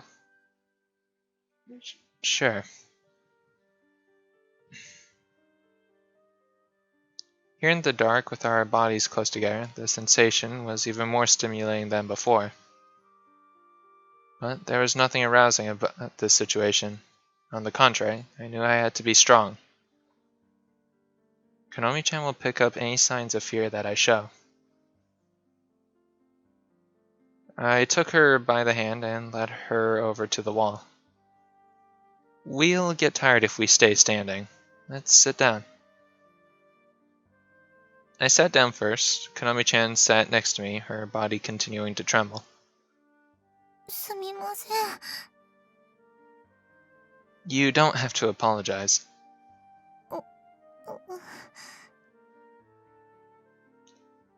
Well, we have plenty of water. A human being can live for a whole week on just water alone. There's nothing to worry about. 怖いこと言わないでください。 Well, joking aside, help will come soon. The night can't last forever. はい。 In the silence, I was even more conscious of the sounds of the bath. The steady drip-drip from the ceiling. But, more than anything, there was the breathing right beside me. As my eyes adjusted to the dark, I could see that Konomi-chan was visibly stiff. What do you do with the lights when it's time to sleep? I decided it was best to talk, no matter what it was about. スタンドの明かりはつけたままにしてあります。その方が落ち着けるから。 I see. Personally, I can't sleep unless it's pitch black. 明かりがあった方が幼稚にすぐに対応できると祖母に教わったんです。 In the event of night raids, if it's her grandmother, I wonder if that's, like, kind of referencing World War II. Who would be running a night raid on you? それはわかりませんが。 Besides, if they were really serious, they'd probably just pull out the plug first. 嫌なこと言わないでください。 You're an interesting person, Konomi-chan. なんで笑うんですか？ I've never met a girl who was worried about night raids before. 私はどうせ女の子らしくありません。 I don't think that's true. ミニョンプーペという一名だって本当に似合わなくて。 It suits you. It really does. Before now, she appeared unhappy when I insisted on that point. but this time she seemed to like it. Is your grandmother the one who taught you the naginata? はい、そうなんです。護身術にもなるからと。I started prompting her to tell me more about her childhood. As she spoke, I could tell the tension was draining out of her.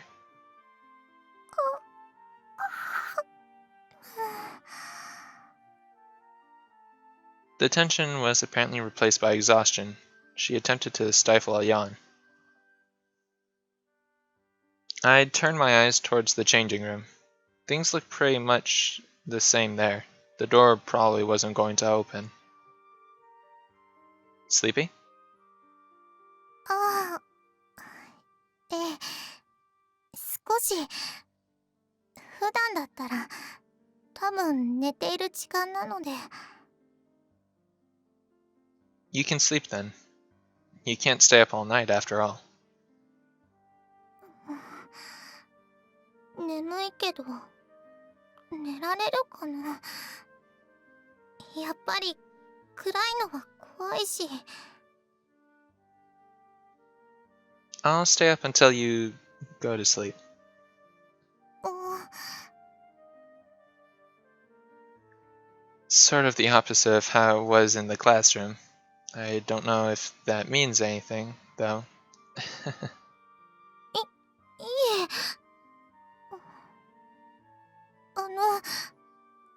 じゃあいいですか？ I am.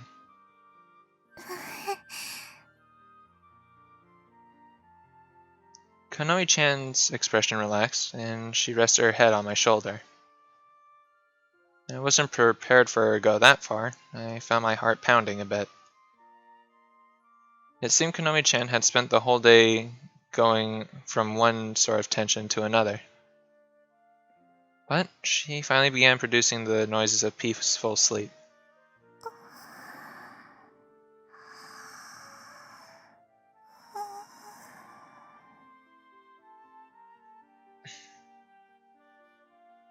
She really must have been exhausted. Ever since the teaching started, her mind had been constantly engaged. Even naked, it was warm inside the bath. Once she was fast asleep, I felt my own eyelids grow heavy. That's right. I wonder if I passed the test. We had gone through all that, and I still didn't know if I passed or failed. Oh well. Anyway. The echoes of the bath and the pleasant warmth against my skin slowly pulled me into unconsciousness.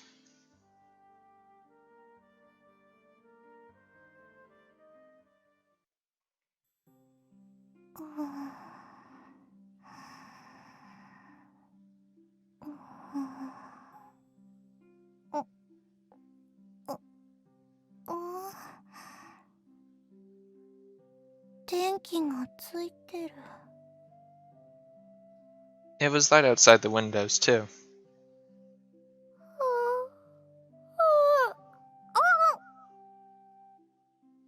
Konomi began to yawn, but quickly covered it with a hand. That was the most basic of Fils de la Vincennes etiquette.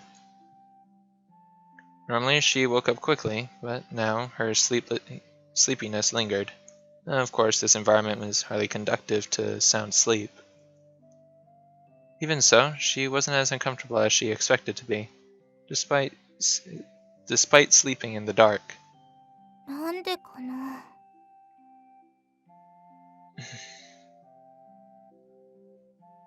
She heard a voice beside her, and she turned around quickly.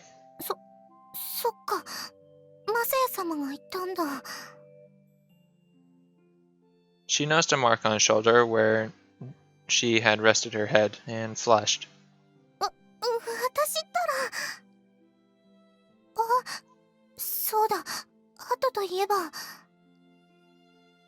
She turned Masaya over and looked at his back. He remained fast asleep. The burn wasn't inflamed, and even the redness was gone. With that concern past, she turned her attention to the scar. 痛い。どうしてこんな怪我を負ったんだろう。 Masaya said he had no memory of it. He didn't seem to be lying either. いずれにしろこの傷はきっと。 Like a butterfly to nectar, she placed her finger on the scar. Hmm?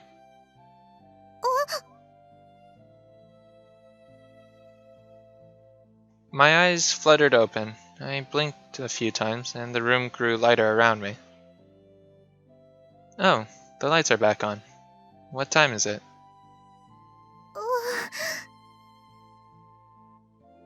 What's wrong? Konomi-chan turned an even deeper red. いえ、顔を洗ってきます。 Ah, sure. I decided to wash up too. As I stood up, I felt a stinging pain in my back muscles. So tired. I was better rested than I thought I'd be, but of course there was no substitute for a bed. I had washed up and then started gargling when I saw someone enter the changing room. Ah! マサヤ様、うがいした水を飲む人なんですか？ちょっとショック。 No, it's not that. I indicated the door with my chin.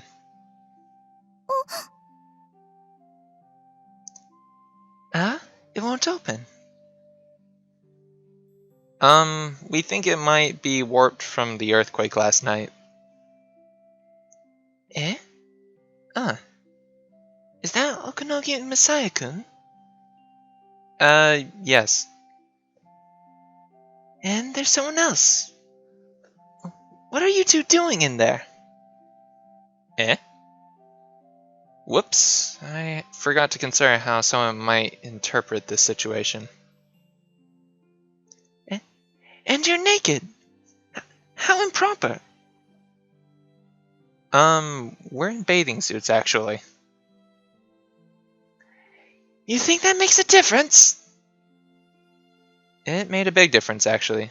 But I guess it didn't make the situation any less suspicious. Damn, I'm going to get expelled at this rate. 待ってください、加藤先 Is that Konomi? Are you alright? 生。何も問題はありません。 Huh? マサヤ様はタンタドルセルパンなどではありませんでした。それは一晩中一緒にいた私が保証します。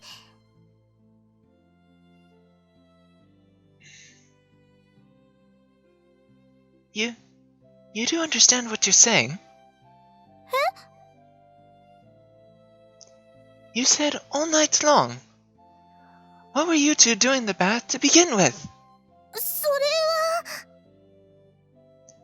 は。 It's my fault.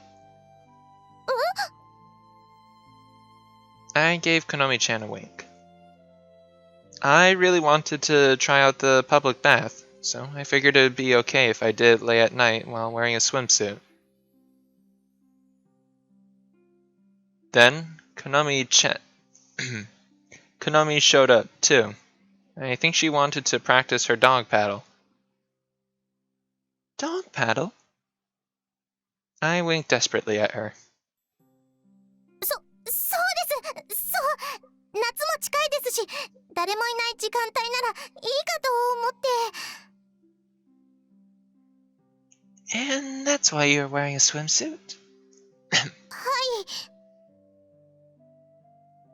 I see. Anyway, we'll get the door open. I expect you to explain again then. With the teacher gone, we let out a sigh of relief. 嘘をついてしまいました。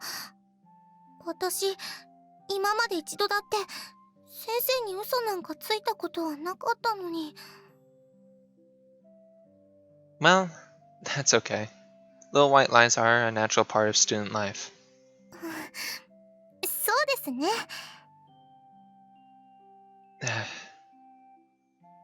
It was the first time Konomi-chan had ever smiled naturally at me. 何か Ah, nothing. The teacher was back with a few other people in tow. As the amateur carpenters went at it outside, I spoke up. So, did I pass the test? ええ、大丈夫です。合格です。I'm glad.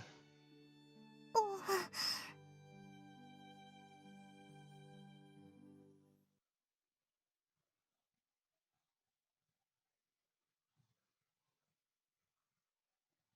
Regardless of anything else, we had broken the rules, and we got a good scolding before class began.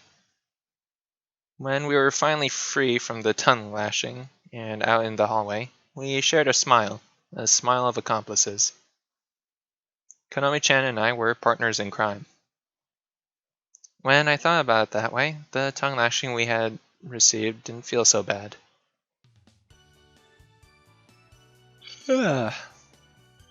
あなた、今日はやけにあくびが多いのね。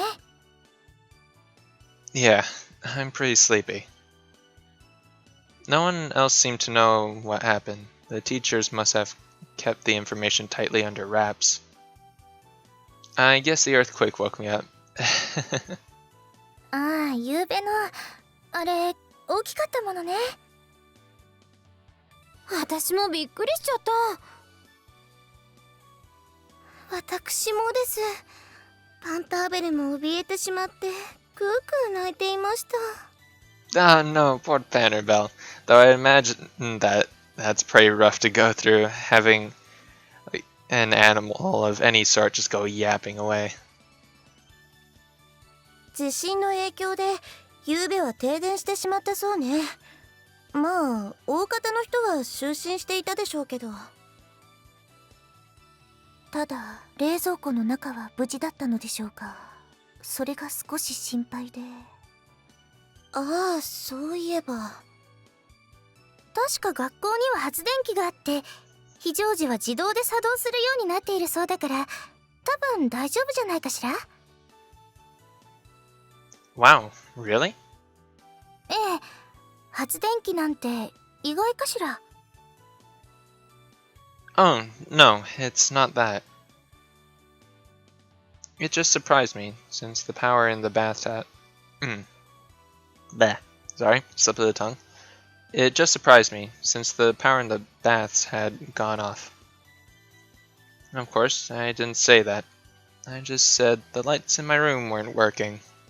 ああ、発電機の場合、最低限必要なところにしか回らないそうなのよ。冷蔵庫とかね。Ah, I see.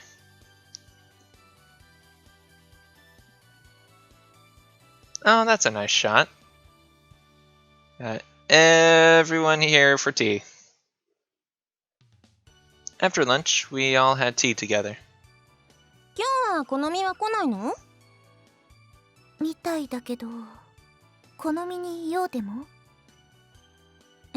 用ってほどでもないんだけど、昨日の調教の成果はどうだったかしらと思って。調教？ Just call it education. まあそうとも言うわね。何のこと？好みに勉強を教えてあげたのよ。私とまさやくんの2人でね。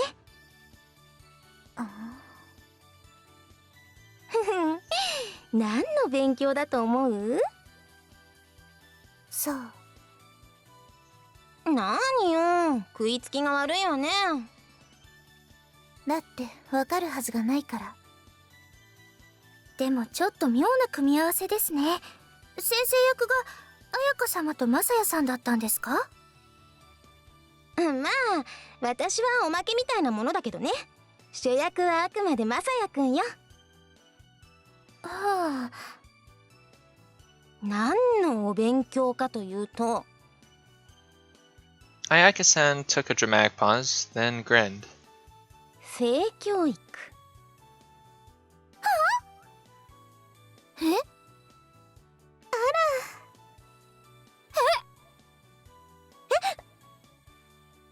Risuko-chan, who had previously shown no interest in the subject, now appeared shocked.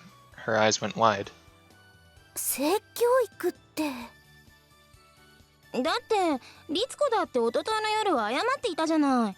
好みが妙なことを言って。それはそうだけど。Well, I mean, I guess in the long term it was probably the best solution. それで性教育よ。あとマサヤくんがいれば何かと実演できるわけだから、それもちょうどいい話だわ。Ayaka, there's so many better ways to word that. 実演 Please stop lying. I decided to explain. There was no acting out of examples. I just read from the textbook. なんだ、そうだったの。驚いてしまったわ。あら、でも男子ならではのこと。例えば精通が何歳だったかを教えてくれたじゃない。Not a story that needs to be brought up. I didn't teach her that. It was just a slip of the tongue. 精通って物事に精通する。初めての射精のことでしょ。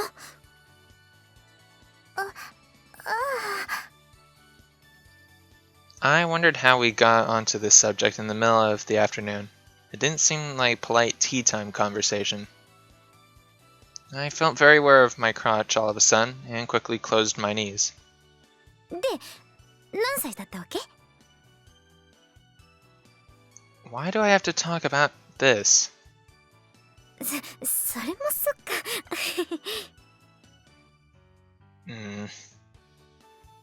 Everyone went strangely quiet. Only Ayaka-san seemed perfectly at ease, and continued.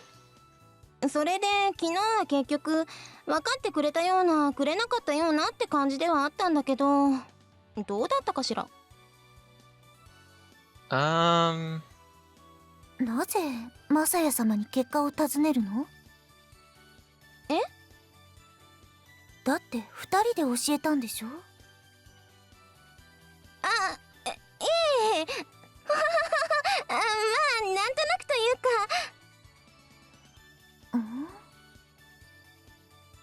Well, she seemed like she understood, but... そうなら教育した甲斐もあったというものだわ。It seemed like Ayaka-san really was worried about Konomi-chan. She certainly liked to make jokes, but it was good to see that there were some things she cared about, and she took those things seriously. あ、来たみたいよ。Konomi? Risuko-chan raised her hand, and Konomi-chan walked towards us a bit more quickly. ごきげんよう。ごきげんよう。今日は遅いのね。はい。先にマサヤ様に会いに行っていたのですが、もう教室にいらっしゃらなかったので。What? Me? The others looked on in suspicion. やはり今一度はっきりと言っておこうと思いまして。What is it? マサヤ様を今後タンタトルセルパンなどと呼ぶのはやめにします。Oh, I appreciate that. 決してそんな存在ではないということが分かりましたから。と言って聖人君子でもない一般的な男子なのだということが分かりました。であればむやみに排除するには当たりません。Oh. I never thought I would hear those words from Konomi-chan's lips. ただし私は紅バラ会の会友であり、会頭はお姉様でいらっしゃいます。紅バラ会の勝利に向けて邁進するということに関しては決して変わりませんからね。Ah. I had a feeling that would be the case. あら急にどうしたの？二人の間で何かあったのかしら？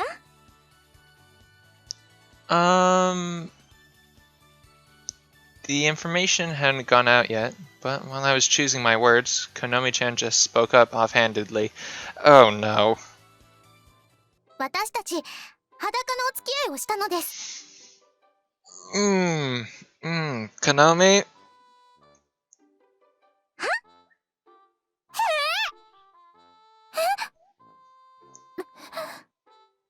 嘘。あらまあ。そうしてみてわかりました。マサヤ様は私に性的な興奮を覚えたそうなので、その意味では普通の男子です。Oh, Konomi? Just stop. You're making this worse.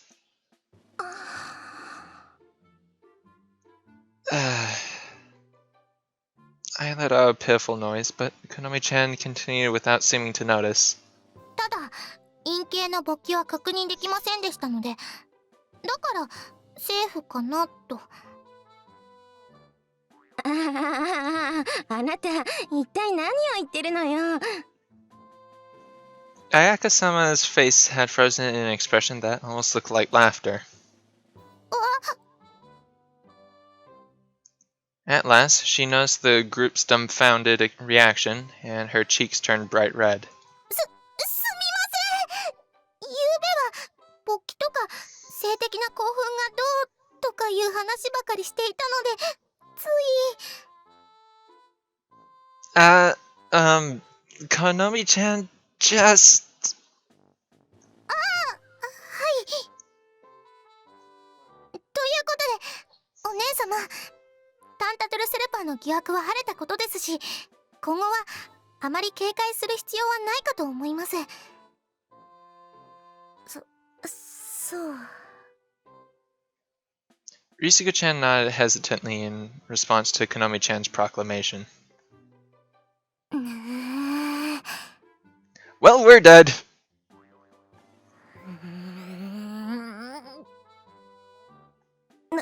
なんかリセさんと千穂さん、背中の空気が揺らめいているわよ。もう時間ですね。では私はお先に失礼します。ごきげんよう。 Konomi, take me with you! 私も行くわ。 Risuka-chan stood up, looking slightly panicked. 私も。 No, don't leave me! The others quickly dispersed, leaving only the White Lily Society members behind. Oh no. Well, I should get going. 待った。 Uh-oh. お待ちを。 Oh no. I felt a tight grip on both my arms. For such delicate girls, they were surprisingly strong. What is it? 説明がまだですもの。 Is it just me, or is it whenever people are angry but they still kind of hold that smile that just freaks you the heck out? そうそ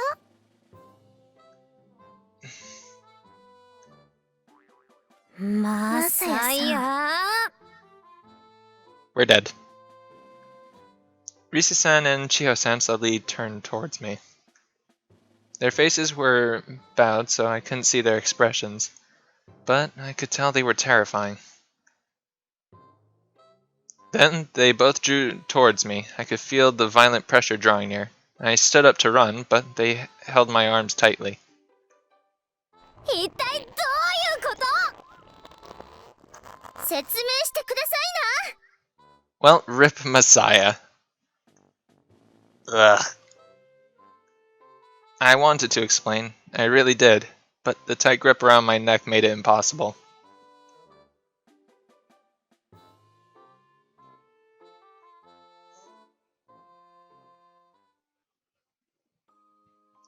Alright, so this is the end of chapter 7.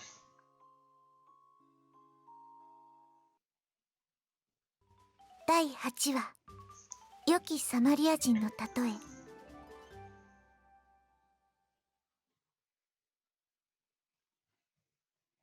Alright.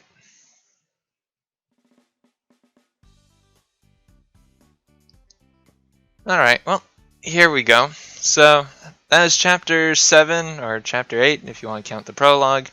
Anyway, so, I had a lot of fun with that chapter. There were certainly a few things in there that were interesting to events.